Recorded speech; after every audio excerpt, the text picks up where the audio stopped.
In this video we're going to have a look at some of the options to print photographs, not just single shots but multiple shots as well, so you can get all of the photos on one sheet.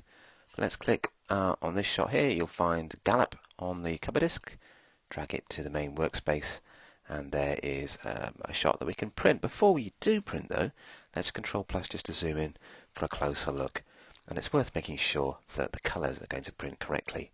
And one way to do that is to look at View and go to Gamut Warning. Now Gamut Warning basically shows you colours that won't print properly in grey, and that's because the computer screen is showing you far more colours, millions of colours, than your printer can print using its 4 or 5 or 6 different combinations of inks. So one way to sort that out is to try and do an adjustment to it by going to Image Adjustment. So let's go to Image Adjustment and go to Hue Saturation. Let's try and find colours that will be more printable. We could try and do that by reducing the saturation a little bit, and that restores a lot of the colours to a more printable detail. There's still some patches there that we have problems with, but now what we see on screen is going to be much more like what we get in print. Click OK to apply the change. Let's open up another shot now. Let's take Night and pop him onto the workspace. I'll go File Open, of course, and then if I press Z for the zoom tool, I can then go to Fit Screen just to bring him up a little bit closer. Now again, that's very colourful and bright. We could again do the image adjustments. Alternatively, if you go to Mode and jump down to CMYK, that's more like the colours the printer uses. That will change them slightly. You can see they've become desaturated. Then we can go back to RGB to carry on adjusting the shot in the way we like using all the normal tools. And this time, if we go to Gamut Warning, you'll notice that there aren't any warning pixels because these are now printer friendly colours. So let's just undo that, and let's have a look at adding a quick border to this shot. And we can do that by grabbing the marquee tool here. Just click and draw. I'm using the crosshairs of the marquee to get an accurate position.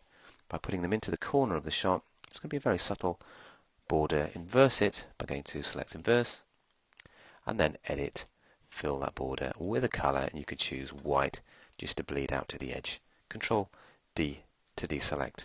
You could even add some text if you wanted to put your copyright details or your photography website address, whatever you like. So let's just choose, let's just type in a large font of maybe 200 just to see how that suits the shot. Let's choose a colour for the font. I'll go for white. It's nice and neutral and clean, matches the border, and then just type in the name of the photographer. Click and drag and position like so. Then click the tick just to apply the text, and you could then go to File, Print to get the print dialog box up. And then basically what you need to do is make sure that you scale it to fit, and you choose the correct orientation to get it onto a proper bit of paper. And to fill the paper rather than to have borders at the edge, you need to change it to that orientation there. And you can click Show Bounding Box just to show the edge of the picture, and you can see our white border around the edge of the frame there. Now the next thing to do is to choose colour management, and it's best to stick with no colour management at the moment because your camera handles colour in one way, Photoshop can handle it in another, your printer can also be set to manage colour, and it can cause all sorts of conflicts. So kick off with no colour management and then experiment with this option and this option if you don't get the results that you need. Then clicking Print will send the image to the printer. But let's say you wanted to send more than one shot to the printer. Let's say you wanted to have 4 different pictures on one sheet. Let's cancel that for the moment and find a new tool which you'll find in File, Automate, and it's called Picture Package. And this is very cool because what you can do here is choose a different layout. Let's say you wanted to have 4 pictures on a sheet, and they'd have to be at 4 by 5 inches. There's the shots at the moment, including the one we've created. To choose another one, just click on it, go to the source image, and it will then appear like so. Let's just do the same again. Let's go to Red Flag. That's appearing at the bottom there. And then one more to get a bit of variety. Let's go for Nights 2. Okay, so we now have 4 shots, and they're all going to print out on one A4 bit of paper in portrait orientation, like so. So you could click OK to send that to the printer, but let's cancel that for the moment and have another quick look at another option.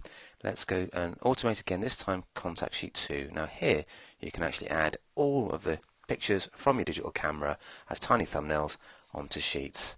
And you can do that by choosing different layouts. You can browse to the folder, click OK, and it will then open them, scale them, paste them into the same sheet. This will take you ages to do manually, and basically you can end up with a big pile of photographs all on one contact sheet, which is great if you're going to send them to friends to get them to choose them, or if you're a wedding photographer and you want the client to be able to see lots of different photos, and here they all are on one document, which you can then print as normal.